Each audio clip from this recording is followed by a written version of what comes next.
मेरे प्यारे बच्चों, हमने लास्ट लेक्चर में देखा एंगल ऑफ कांटेक्ट क्या चीज होती है। आज हम बात करेंगे शेप ऑफ मेनिस्कस। ये जो कॉन्सेप्ट आज हम डिस्कस करने वाले हैं, इसी की हेल्प से आप कांटेक्ट एंगल को और अच्छे से समझ सकते हैं।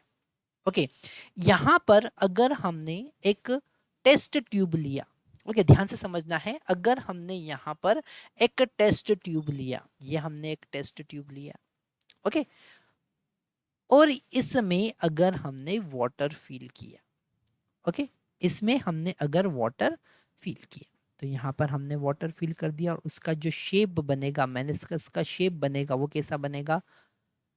वो बनेगा कॉनकेव टाइप का। अब ये कॉनकेव टाइप का क्यों बनेगा, वो हमको समझना है। ओके, वो हमको समझना है। यहाँ पर जो वाटर का मॉलिक्यूल होगा, ठीक है, वाटर का मॉलिक्यूल होगा, वो अपने पास वाले वाटर के मॉलिक्यूल से अट्रैक्ट होगा और नीचे वाले मॉलिक्यूल से भी अट्रैक्ट होगा। यहाँ पर भी कोई मॉलिक्यूल होगा, उससे भी अट्रैक्ट होगा। तो यहाँ पर एक कोहेसिव फोर्स, यहाँ पर एक कोहेसिव फोर्स और यहाँ पर कोहेसिव फोर्स, ऐसे कोहेसिव फोर्स उस पर लगेगी मल्टीपल। तो जब हम सबका रिजल्टेंट देखेंगे तो ये जो वाटर का मॉलिक्यूल है, इस पे कोहेसिव फोर्स लगेगा एग्जैक्टली 45 डिग्री पर। कितने डिग्री पर लगेगा? यहाँ पर कोहेसिव फोर्स, जिसको हम F1 कहते हैं, ये है कोहेसिव फोर्स। ओके, ये है कोहेसिव फोर्स और ये एग्जैक्टली 45 डिग्री पे लग रहा है। कितने डिग्री पे लग रहा है? एग्जैक्टली 45 डिग्री पर। और अगर हम यहाँ पर इसके पास में जो ग्लास का मॉलिक्यूल है, ये किसका? ग्लास का, ठीक है, उसके कारण जो एडेसिव फोर्स लगेगा वो एग्जैक्टली अपोजिट डायरेक्शन में लगेगा।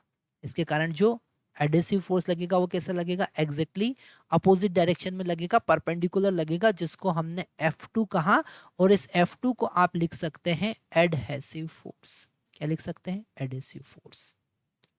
ओके, तो यहां पर अगर हम इस मॉलिक्यूल को समझते हैं तो डेफिनेटली इस मॉलिक्यूल ये अनबैलेंस कंडीशन में है। ऐसे सारे मॉलिक्यूल जो कंटेनर के कांटेक्ट में होंगे और सरफेस पे होंगे, वो अनबैलेंस कंडीशन में होंगे।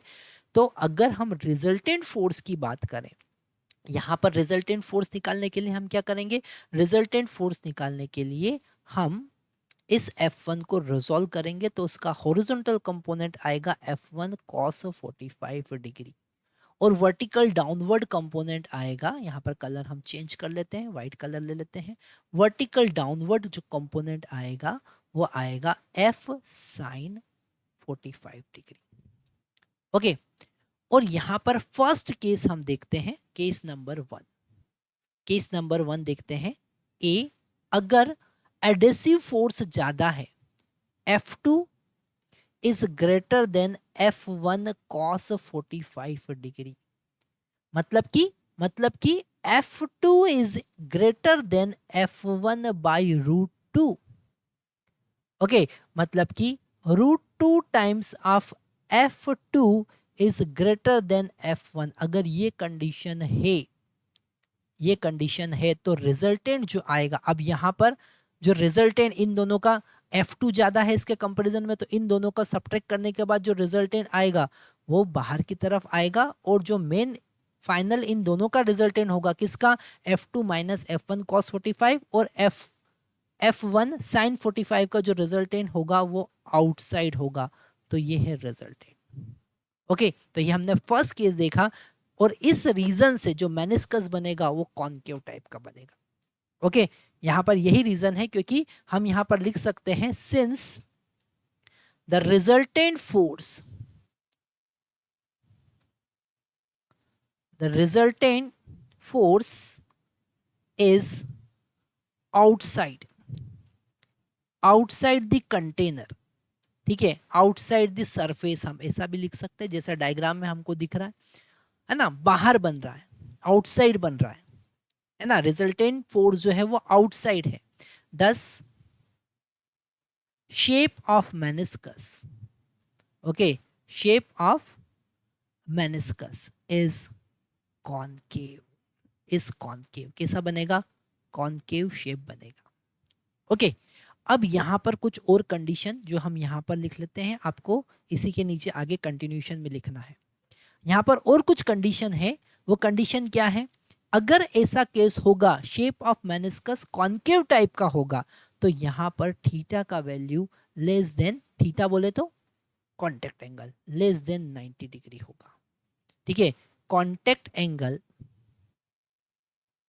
एंगल या angle of contact less than 90 degree होगा। तो यहाँ पर कॉन्टेक्ट एंगल क्यों लेस देन 90 डिग्री होगा, शेप उसका क्यों मेनिस्कस जो बनेगा उसका शेप जो होगा वो कॉन्केव टाइप का होगा, वो हम यहाँ पर समझ रहे हैं क्योंकि यहाँ पर एडहेसिव फोर्स ज्यादा है as compare to cohesive force.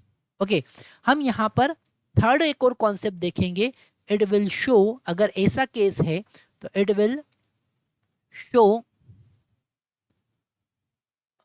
Waiting effect. क्या बताएगा वो, वेटिंग इफेक्ट बताएगा, मतलब वो सरफेस को गीला कर देगा। ठीक है, वेटिंग इफेक्ट। ओके, और यहाँ पर एग्जाम्पल क्या है, इसका एग्जाम्पल क्या है, आप एक और पॉइंट लिखेंगे, इसका एग्जाम्पल क्या है, इसका एग्जाम्पल है normal water, normal water and glass surface. Okay, तो यहां पर हमने क्या कॉन्सेप्ट देखा, हमने कॉन्सेप्ट देखा कि जो कोहेसिव फोर्स है वो 45 डिग्री पे लग रहा है, उसका जो हॉरिजॉन्टल कंपोनेंट है वो एडहेसिव फोर्स का बैलेंस करने के लिए है। अगर एडहेसिव फोर्स ज्यादा है कोहेसिव फोर्स के कंपैरिजन में, जो हमने कैलकुलेशन किया है उसके अकॉर्डिंग शेप जो बनेगा वो कॉन्केव टाइप का बनेगा। इसका एग्जांपल है normal water and glass. Okay, और कॉन्टेक्ट एंगल 90 से छोटा होगा और ये वेटिंग इफेक्ट शो करेगा। ओके, इसी से रिलेटेड हम एक और केस देखते हैं। इसी से रिलेटेड हमारे पास में एक और केस है, हम फिर से यहाँ पर एक कंटेनर लेते हैं, हमने फिर से यहाँ पर एक कंटेनर लिया, एक टेस्ट ट्यूब लिया, तो ये हमारा टेस्ट ट्यूब है और अब इस टेस्ट ट्यूब में हम नॉर्मल वाटर की जगह पर प्योर वाटर फिल कर देंगे। ओके, प्योर वाटर फिल करेंगे। अब हमारे पास में फिर से जो जो सरफेस पर मॉलिक्यूल है उस पर अगर हम फोर्स की बात करेंगे तो बाहर की तरफ लग रहा है F2 जो कि एडहेसिव फोर्स है और अंदर की तरफ लग रहा है F1 जो कि कोहेसिव फोर्स है और ये जो एंगल है वो 45 डिग्री है। यहां पर इसका अगर हम हॉरिजॉन्टल कंपोनेंट फाइंड करेंगे, किसका, कोहेसिव फोर्स का एडहेसिव हॉरिजॉन्टल कंपोनेंट देखेंगे तो वो होगा F1 cos 45 डिग्री। कितना होगा, F1 cos 45 डिग्री। और यहां पर केस नंबर 2 हम देख रहे हैं जिसमें हम देख रहे हैं कि अगर ये F2 is equal to F1 cos 45 degree है, ठीक है, तो यहां पर ये दोनों फोर्स एक दूसरे को कैंसिल कर देंगे और जो रिजल्टेंट होगा वो वर्टिकली डाउनवर्ड होगा और वो होगा F1 sin 45 डिग्री। कैसा होगा, रिजल्टेंट जो होगा वर्टिकली डाउनवर्ड होगा, अलोंग द सरफेस होगा, तो जो शेप ऑफ मेनिस्कस बनेगा वो प्लेन सरफेस बनेगा। कैसा बनेगा shape of meniscus, plane surface बनेगा। यहाँ वाटर फील है, ठीक है, कौन सा वाटर, प्योर वाटर। तो इस केस में यहां पर हमने अगर F2 is equal to F1 cos 45 लिखा, मतलब कि F2 is equal to F1 by root 2 है, मतलब कि F1 is equal to F2 into root 2 है। इसका मतलब क्या होगा, इसका मतलब ये होगा कि जो रिजल्टेंट फोर्स है, क्या लिखेंगे, resultant force is vertically downward. कैसा होगा, वर्टिकली डाउनवर्ड होगा। रिजल्टेंट फोर्स कैसा होगा, वर्टिकली डाउनवर्ड होगा।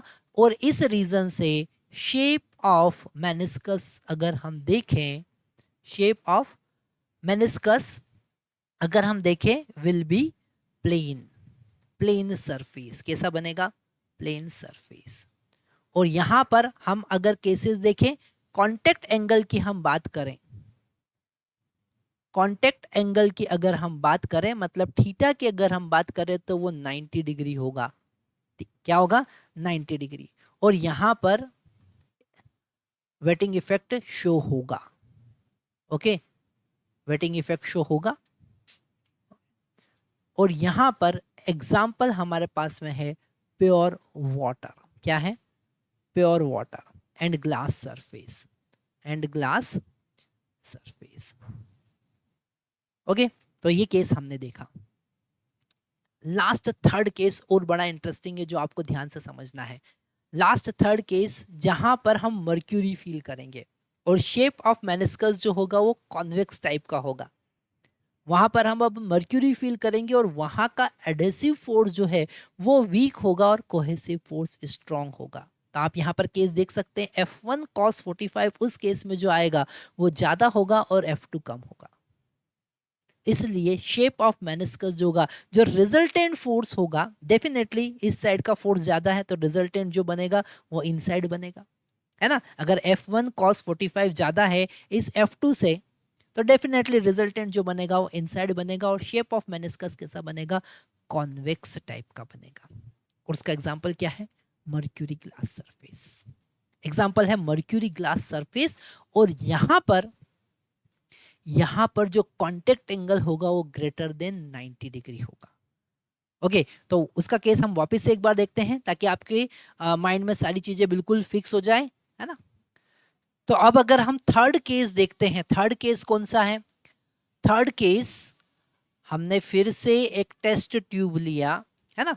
यहाँ पर हमने एक टेस्ट ट्यूब लिया। थर्ड केस जरा ध्यान से वापस से आपको देखना है ना। तीनों केस को आप कंपेयर करेंगे तो आपके कॉन्सेप्ट क्लियर होंगे, है ना। थर्ड केस यहाँ पर हम देख रहे हैं, हमने यहाँ पर एक टेस्ट ट्यूब लिया और इसमें मर्क्यूरी फील किया। ओके तो मर्क्यूरी का जो एक मॉलिक्यूल है ना, उस पर कौन से फोर्स लग रहे हैं, उस पर एक 45 डिग्री पर F1 लग रहा है। ये फोर्स है कोहेसिव फोर्स। कौन सा, कोहेसिव फोर्स, कोहेसिव फोर्स। और इस पर बाहर की तरफ एक एडहेसिव फोर्स F2 लग रहा है। ये कौन लगा रहा है, ये ग्लास का मॉलिक्यूल लगा रहा है ना। तो ये है adhesive force, adhesive force. Okay अब यहां पर अगर इस F1 को हम दो पार्ट में रिजोल्व करें जैसा हम हर बार कर रहे हैं, तो यहां पर हम रिजोल्व कर लिया F1 cos 45 degree because this angle is equal to 45 degree. Okay and this one vertical component which is downward, that is F1 sin 45 degree.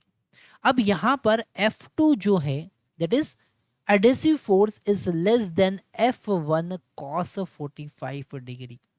Okay this is case number third, C case हम देख रहे हैं। Okay और यहां पर हम लिख सकते हैं कि F2 is less than F1 by √2 or you can say this √2 into F2 is less than F1।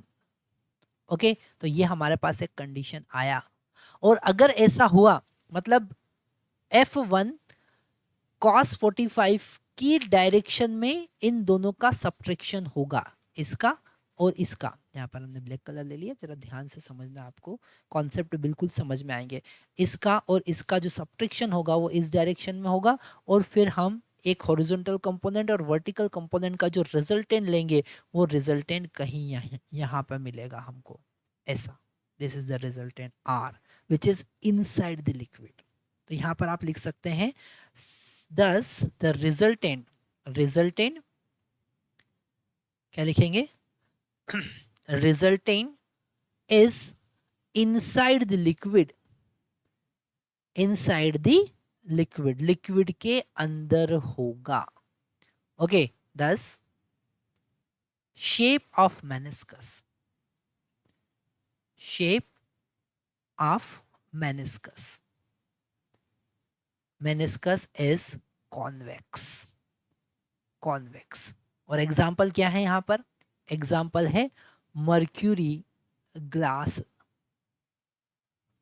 Mercury and glass. Okay और यहां पर कांटेक्ट एंगल कितना होगा, ग्रेटर देन 90 डिग्री होगा। और मर्क्यूरी ग्लास के केस में जो कांटेक्ट एंगल होता है थीटा वो अप्रोक्सीमेट 135 डिग्री होता है। ओके तो ये सारे कॉन्सेप्ट हमको समझ में आए। अच्छा यहां पर no wetting effect, no wetting effect क्यों, ऐसा क्यों बोल सकते हो, क्योंकि आप खुद ही इसका आंसर दे सकते हैं। और अगर आपको ये समझ में आया है कि वेटिंग इफेक्ट क्या होता है, कब वो सरफेस को वेट कर देगा, कब सरफेस को वेट नहीं करेगा, वो कोहेसिव और एडहेसिव फोर्स पे कैसे डिपेंड करता है, ये आप कमेंट बॉक्स में जरूर हमको बताइएगा। इससे हमको पता चलेगा कि ये कॉन्सेप्ट आपको समझ में आया है या नहीं। Okay, thank you very much.